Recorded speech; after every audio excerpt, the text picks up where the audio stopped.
Donc, chers compatriotes d'Algérie, avant de continuer sur les chiffres de ce chiffon qui s'appelle loi des finances,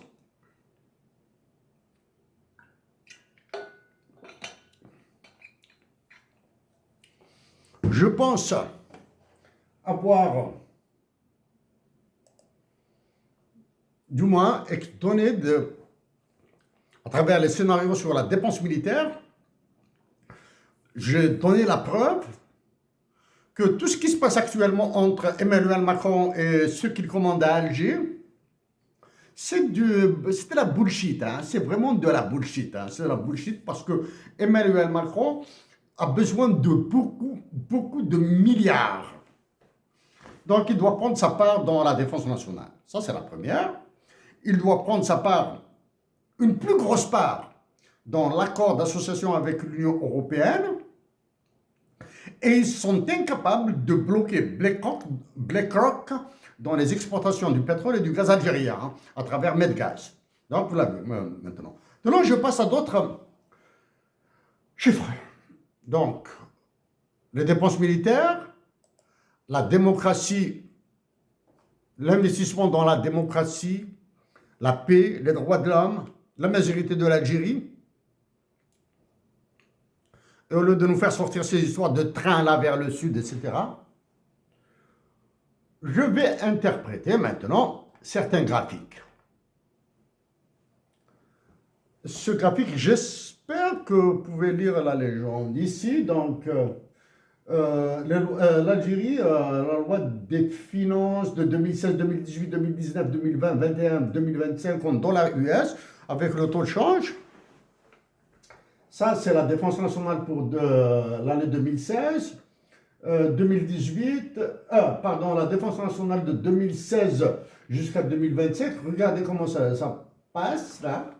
Cette courbe-là, la convexité de cette courbe fait peur là. Par contre, celle de la justice, ça ne fait pas du tout peur là. Hein. C'est un électrocardiogramme plat. Électrocardiogramme plein, ça veut dire qu'elle est morte. Ok? L'intérieur, ça a augmenté. La santé, ça a augmenté. L'éducation, ça a monté. Par contre, l'enseignement supérieur, là, on a besoin de techniques. Là, hein, c'est monté, d'accord? L'éducation, qu'est-ce qu'il y a pour qu'il augmente de tant de chiffres? Et l'enseignement supérieur, pour les Moudjahidines, il a augmenté. Ça, c'est ici, là. En 2013, quand je préparais la présentation des impacts économiques de Tamazirt pour la réalisation dans le cadre des droits de l'homme et les principes de développement durable, j'avais utilisé des données extraites de banques de données américaines privées. À l'Université de Montréal, j'avais accès à des banques de données américaines privées. Là, maintenant, le temps, etc., les accès, du moins, je peux avoir accès, mais ça demande une petite gymnastique, pas grave. Ça, les voici.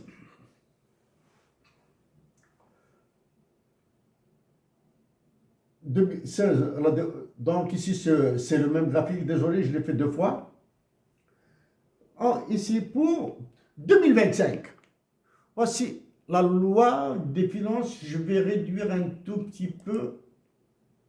Comme ça, vous allez tout voir là. Vous allez voir tout le graphique.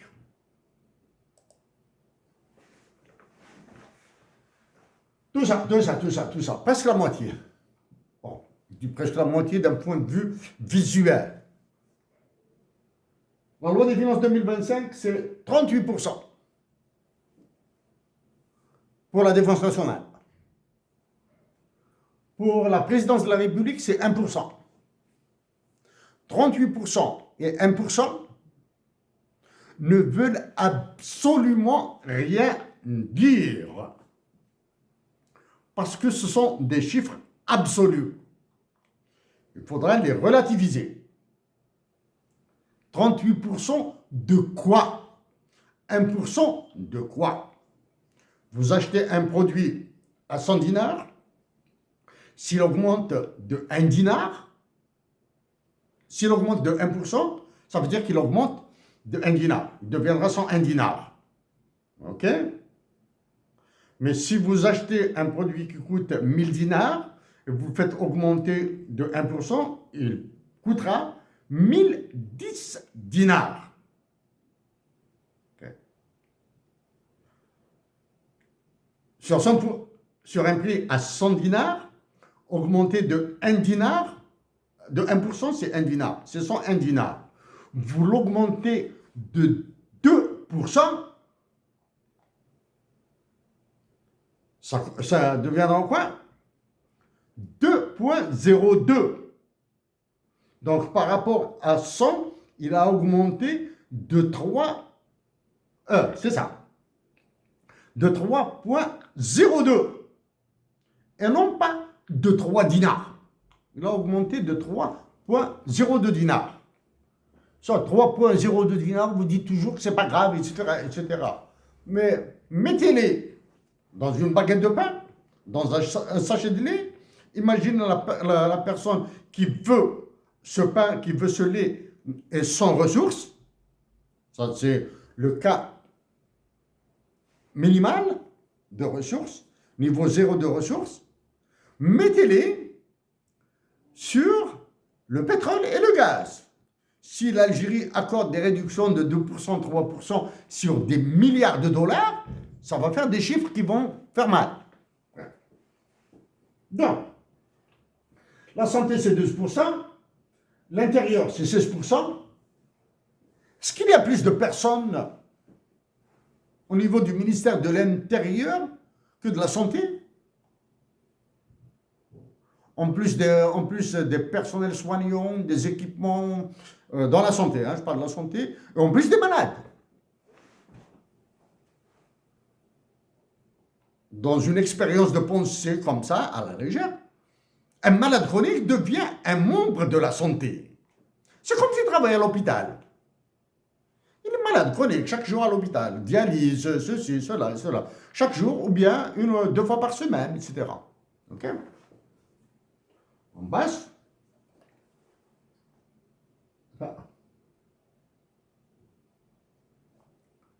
Vous savez, ça c'est pour 2025. Celle-ci, c'est pour 2021. Donc, la défense nationale, c'est 34%. Ça, c'est 2021. En 2025, c'est 38%. Mais c'est toujours par rapport à quoi? Les Moudjahidines, en 2021, c'était 7%. En 2025, c'est 3%. Et pourtant, si on revenait vers les chiffres, «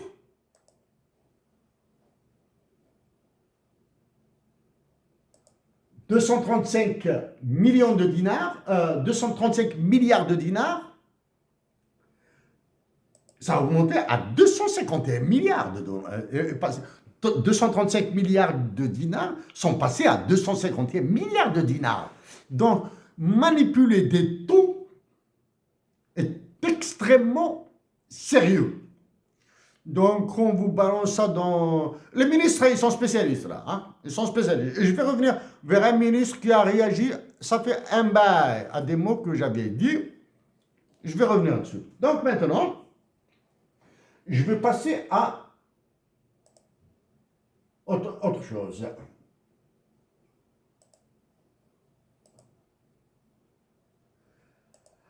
Indicateur, ça c'est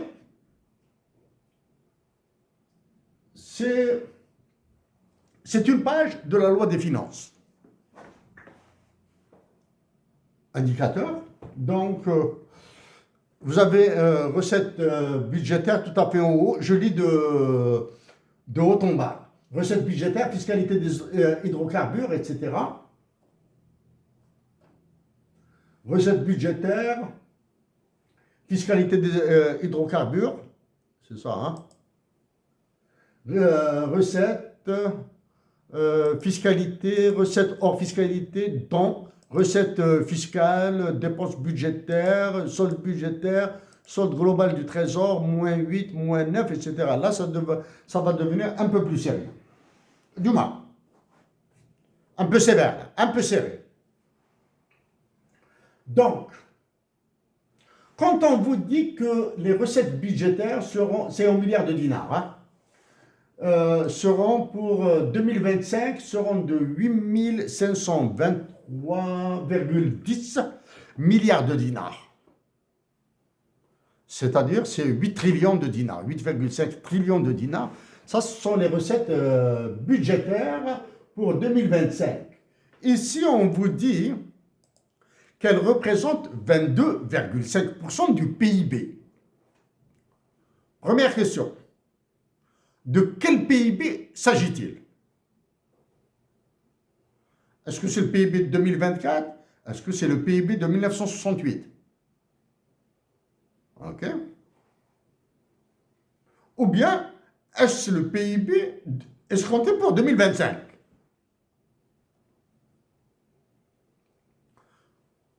« 22,5% du PIB. Le PIB de 2025? Ça m'étonnerait. De 2024? Il n'est pas encore publié, parce que c'est le FMI et la Banque mondiale qui le calculent. De quel PIB s'agit-il? Bon, bref, ça, c'est une information accessoire. À partir de maintenant, je le considère comme étant une constante. On appelle ça un donné, pas une donnée, hein, un donné. Sur la base de cette hypothèse, c'est une hypothèse. Vous dites que 8523, 8523,10, c'est 22,5% du PIB.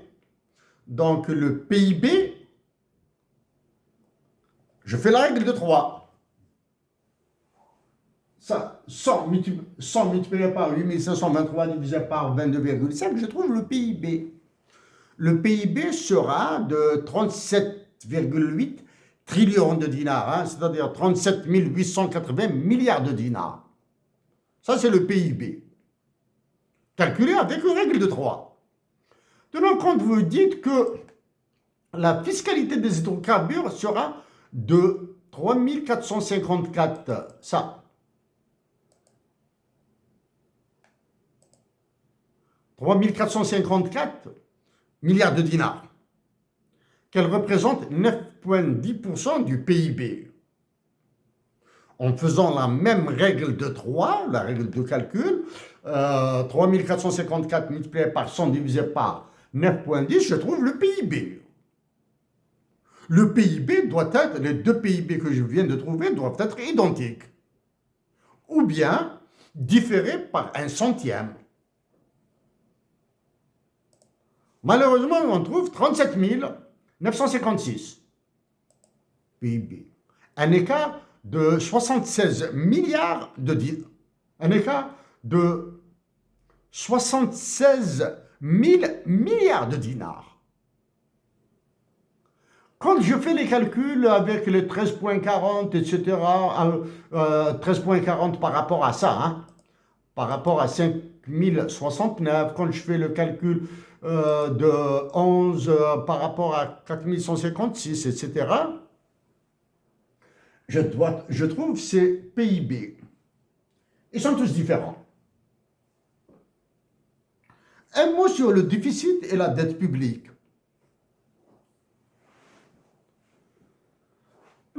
Aux responsables qui calculent le déficit, etc., est-ce que vous pouvez dire aux Algériens comment vous calculez le déficit? Ça, c'est la première. Deuxième. Ça sera très rapide, hein? La dette publique. La dette publique, c'est le cumul des déficits budgétaires année sur année. À partir de 2025, pour 2020, la dette publique augmentera du déficit budgétaire de 2024. OK? Le déficit budgétaire de 2024 deviendra juste une histoire, là, hein, parce qu'il va passer, en 2025, il va passer à la dette publique. Il va plonger, il va glisser. Ok? Qui détient la dette publique en Algérie? Qui la détient?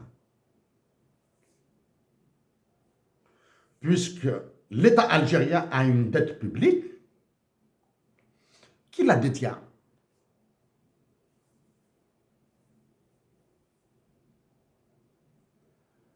C'est c'est un débat qui fera très mal. Maintenant, j'ai fait des calculs pour le PIB. Si je passais mon temps à réagir à certaines déclarations qui me sont destinées, je finirai par le dire. Le ministre qui parle de la numérisation, là voici votre numérisation. Maintenant, ces écarts de PIB, qu'est-ce qu'ils disent? Ils disent que chaque direction centrale du ministère, etc., fait ses calculs à sa manière et il n'y a aucune coordination entre elles pour s'entendre sur un chiffre. Qu'en est-il des chiffres que vous envoyez au FMI et à la Banque mondiale? Ça, c'est le truc.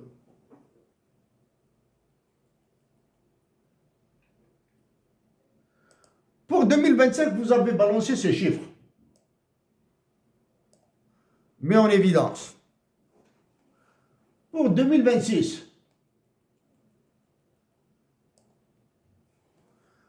est-ce une prévision, est-ce une prédiction ou est-ce une divination? Est-ce que c'est une prévision? Dans ce cas-là, comment calculez-vous les prévisions? Est-ce une prédiction basée sur un modèle mathématique qui vous a été soufflé par le FMI? Probablement. OK?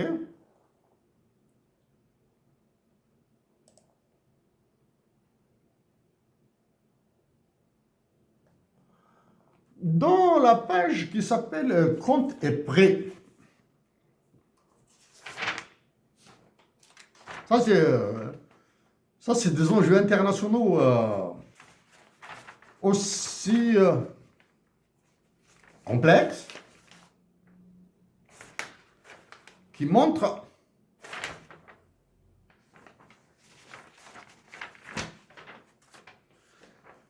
le poids du FMI, de la Banque mondiale, d'Emmanuel Macron, de l'Union européenne, de l'OCDE et de certaines tikharbichines liées à la corruption. Pour éviter d'accuser quiconque, j'ignore. Mais au Sénégal, il y a un problème de corruption au niveau État qui se pose. Au Mali, de la corruption au niveau État, elle se pose. Dans la loi des finances 2025, dans la page réservée aux comptes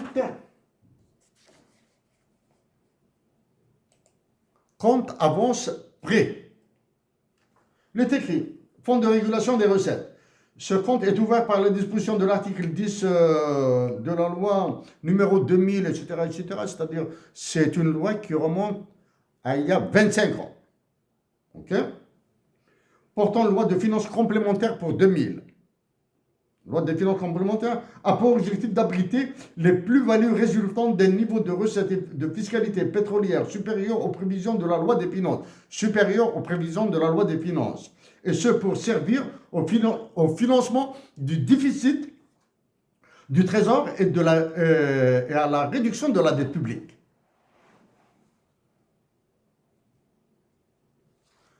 J'ai parlé avant de déficit budgétaire, dette publique, et il y a le fonds de régulation des recettes.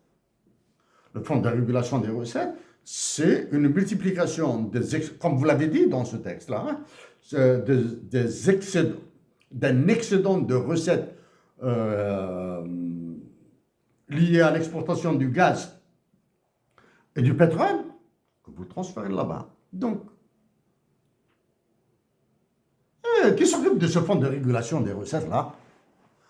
On dirait que c'est C'est une cagnotte dans laquelle tout le monde se sert. Ça, c'est la première. Deux, les réserves de change. Elles sont utilisées pour les importations, non? Utilisées pour les importations de biens et services. C'est-à-dire, on paye les services de la Banque mondiale, du FMI. Hein. On les paye. Le FMI et la Banque mondiale sont payés quand ils viennent à Alger. Hein. Les réserves de change sont utilisées pour payer les cotisations de l'Algérie. Les réserves de change de l'Algérie sont utilisées pour acheter des DTS, droits de tirage spéciaux. Les réserves internationales de l'Algérie sont utilisées pour quoi? Pour financer les ordres de Macron. Reconstruction de la Guyane, reconstruction de Mayotte, probablement financement d'une campagne électorale, probablement, hein, etc. Le solde,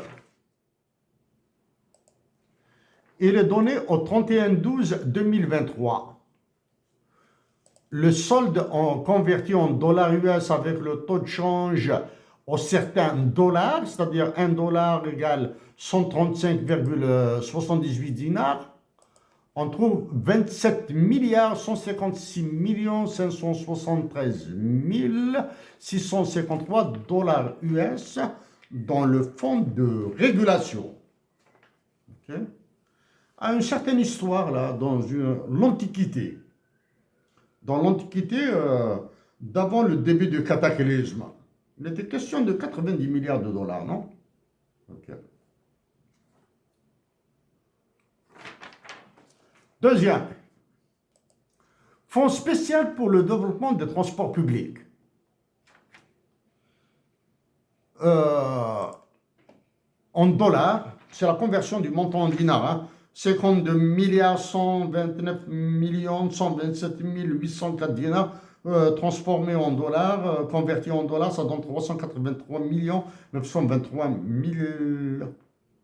463 dollars US. Et pourtant, il y a des projets de lignes ferroviaires pour faire plaisir à la Turquie. La Turquie. Projet de ligne ferroviaire pour faire plaisir à la Turquie. Je répète. Projet de ligne ferroviaire pour faire plaisir à la Turquie. Il faudra le financer à partir d'ici. Okay. Combien de millions de dollars?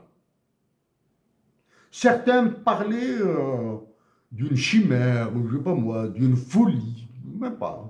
Ce n'est ni une chimère, ni une folie, ni quoi que ce soit. Sans nom, sans qualificatif. D'un chemin de fer vers l'extrême sud du pays.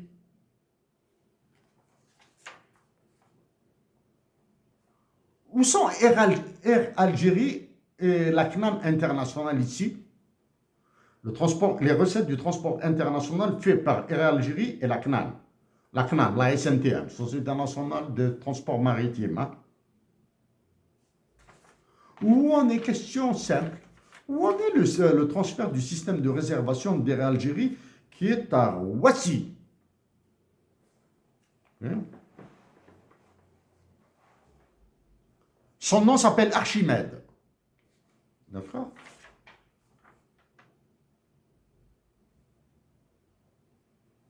Est-ce que les Français continuent à nous pomper de l'argent dans la société mixte du transport de voyageurs dans la grande banlieue d'Alger? Okay.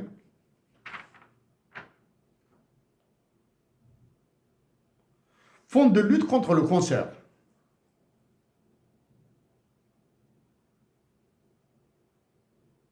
Je sais pas, bon, fonds de lutte, je ne vais pas jouer sur les mots là. Lutte, on ne lutte pas contre le cancer. Le cancer, comme celui qui frappe l'Algérie, a une solution. Une révolution des UI. Et le réveil des magistrats. Ok? Ça, c'est le cancer qui frappe toute l'Algérie. Mais la maladie, cancer du sein, cancer du poumon, cancer du pancréas, cancer du nez, des oreilles, je ne sais pas, etc.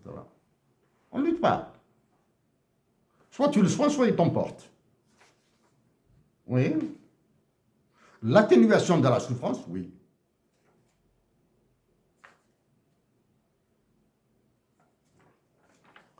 Dernier élément.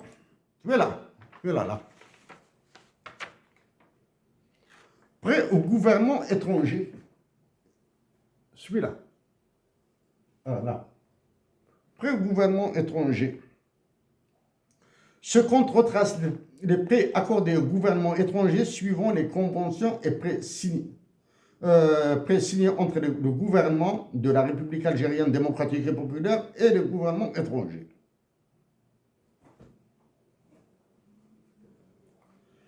Et le négatif, moins 1 milliard, moins, il est là, hein, moins 1 milliard 351 millions 95 710 dollars. Ça, c'est le volume de la créance qu'on détient, c'est la créance que détient l'Algérie sur ses gouvernements étrangers, etc., etc. Non.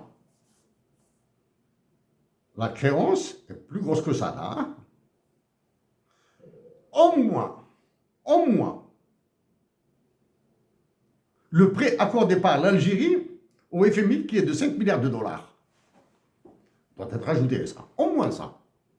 Maintenant, est-ce que l'État français de Cazeneuve a pris ou non l'équivalent de 3 milliards de dollars, 3 milliards d'euros de l'Algérie pour justement la Guyane?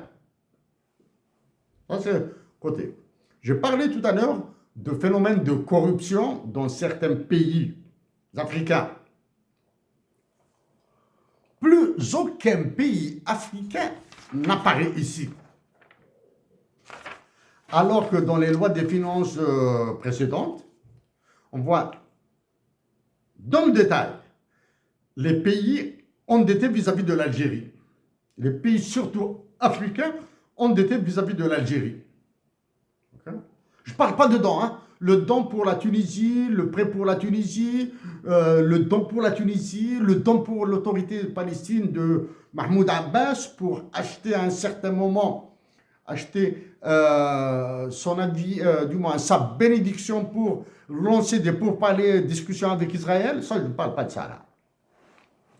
Mais est-ce que l'Algérie a effacé toutes les créances qu'elle détenait sur certains pays africains? Je pense que oui. Est-ce qu'elles ont été effacées avec une coopération, avec une corruption bilatérale? Je le pense aussi. Corruption bilatérale. Je suis un Algérien, un officiel algérien. Je suis officiel algérien doté de pouvoirs plénipotentiaires. Okay. Je vais prendre un officiel, un général par exemple, du Niger, un général du Mali, un général de la République centrafricaine, un général du Tchad, d'Angola, je ne sais pas quoi là. Et monsieur, l'Algérie détient une créance. D'1 milliard de dollars sur votre pays, sur votre État. Puisque vous utilisez tous le franc CFA qui vaut ce qu'il vaut, vous vous suicidez avec le franc CFA, ce milliard de dollars, bon, en tant qu'officiel algérien, j'accepterai de l'effacer intégralement. C'est-à-dire qu'il deviendra zéro. Il deviendra zéro. 1 milliard de dollars, par exemple, sur le Tchad, sur le Niger, sur le Mali, sur le Sénégal, sur la République centrafricaine, alors qu'ils ont des diamants, etc. L'Algérie détient 1 milliard de dollars, je l'efface. Je suis un officiel algérien. OK? L'efface. Oui, d'accord. Est-ce que vous avez de l'argent pour nous rembourser? Oui, nous avons de l'argent pour vous rembourser. Ça, c'est Le Malien, le Sénégalais, le Tchadien, l'Éthiopien, l'Angolais qui me répondra. Le Tunisien, oui, nous avons de l'argent pour vous rembourser. Combien? Nous avons actuellement 100 millions de dollars. D'accord. À l'Algérie, tu donnes 20 millions de dollars et les 80 millions de dollars restants, on les partage. On les partage à 70-30. 70% pour moi, 30% pour toi. Débrouille-toi avec les paradis fiscaux, avec les banques suisses, avec les intermédiaires français, avec les intermédiaires libanais, avec les intermédiaires luxembourgeois pour passer l'écriture comptable. D'accord?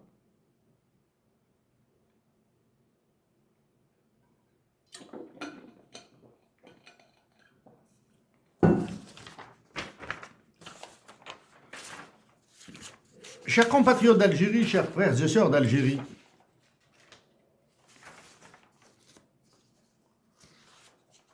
je pense avoir fait le tour de la loi des finances 2025. Je pense avoir démonté les objectifs d'Emmanuel Macron. Demain, c'est le 20 janvier 2025. Demain, le nouveau président de l'État fédéral, de la République américaine, hein, les États-Unis d'Amérique, bon, c'est un État fédéral, plutôt fédératif, hein, plus que fédératif, hein, parce que certains gouverneurs, bon, fédéral, bon, fédéral, fédératif, c'est l'État fédéral, disons américain. Demain, 20 janvier 2025,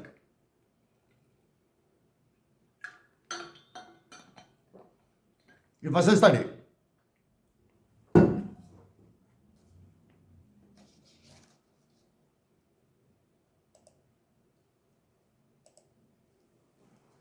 Comme vous voyez ça,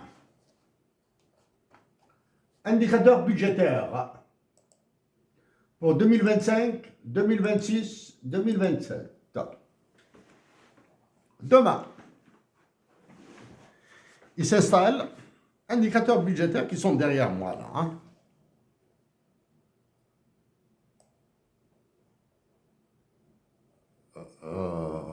Les voici. Je pense que vous les voyez là, ils sont mis en évidence. S'installe.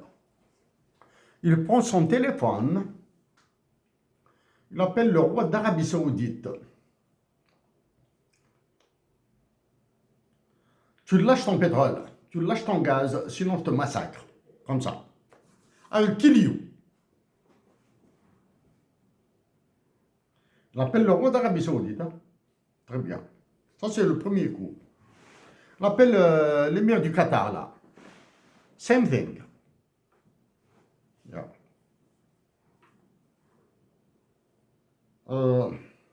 We need flows of oil. Nous avons besoin de flots de pétrole sur le marché mondial. Okay? Pourquoi? Parce qu'actuellement, le Canada menace les États-Unis d'Amérique de répondre à ces tarifs à la douane, aux tarifs douaniers, par l'augmentation des prix de l'énergie, électricité et pétrole de l'Alberta. L'électricité, le Québec est concerné, l'Ontario est concerné. Pour le pétrole, c'est plus sur l'Alberta. Là. Okay? Il menace d'augmenter les tarifs. OK. Donald Trump et les conseillers, hein, les têtes grises là, hein, les ordinateurs humains, très patriotes, qui aiment beaucoup les États-Unis d'Amérique, et qui sont des salauds. Ils sont cruels, ils sont sataniques dans les relations internationales. Ils aiment les États-Unis d'Amérique pour Make America Great Again, MAGA. Ils l'aiment. Il appelle l'Arabie Saoudite, il appelle le Qatar. Vous lâchez vos vannes là, sur le marché mondial. Il dira aux Canadiens, j'achète plus votre pétrole, j'achète plus votre électricité.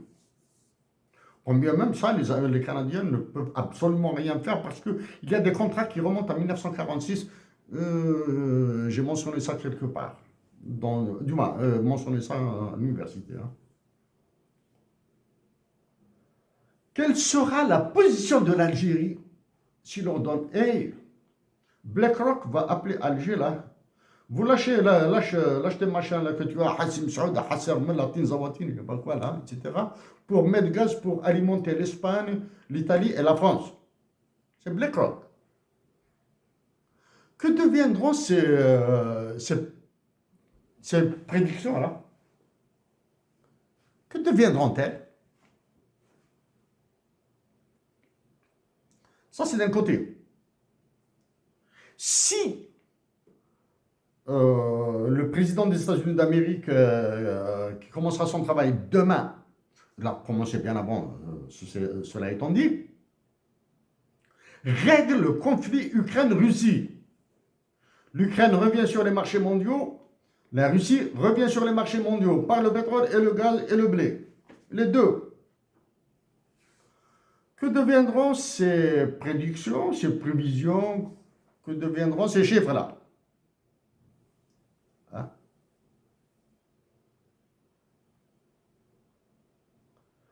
Et dans ce cas de figure, dans cette expérience de pensée, à laquelle j'ajoute, si les États-Unis d'Amérique décident de geler, de surseoir ou de s'absenter des réunions du Conseil de sécurité de l'ONU, du FMI et de la Banque mondiale, ils disent non, non. Tant que l'OTAN n'a pas mis l'argent qu'il faut pour les États-Unis d'Amérique, nous, l'ONU, le FMI, la Banque mondiale, l'Organisation mondiale du commerce, on s'en fout royalement. Hein.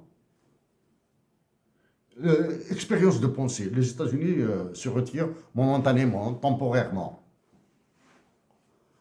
Que deviendront les réserves internationales de change de l'Algérie?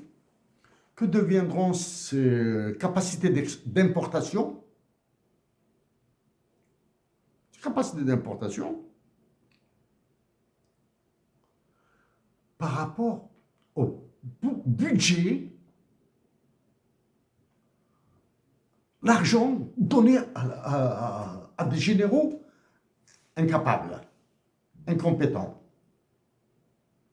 Donner 26 milliards, 25, machin là, milliards de dollars à des généraux pour les dépenser, ça va faire très très mal à l'Algérie.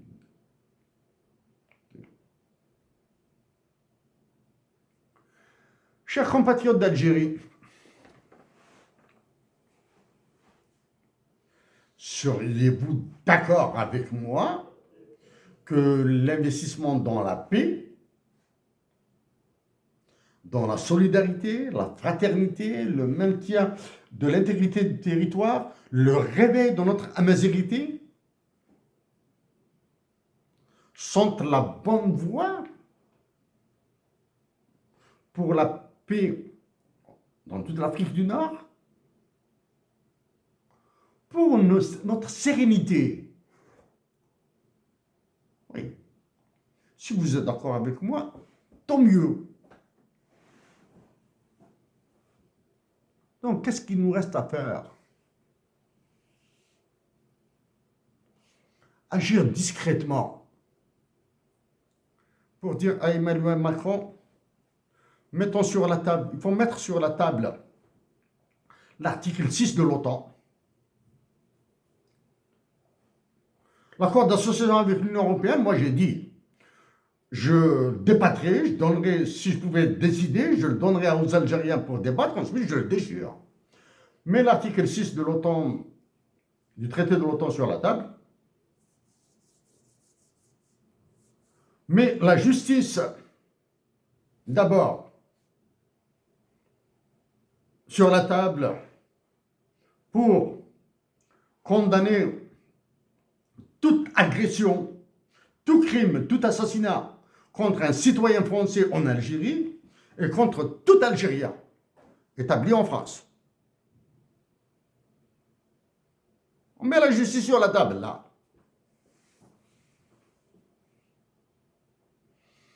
On met, ok, le rapatriement de l'argent illégal par voie de justice vers l'Algérie.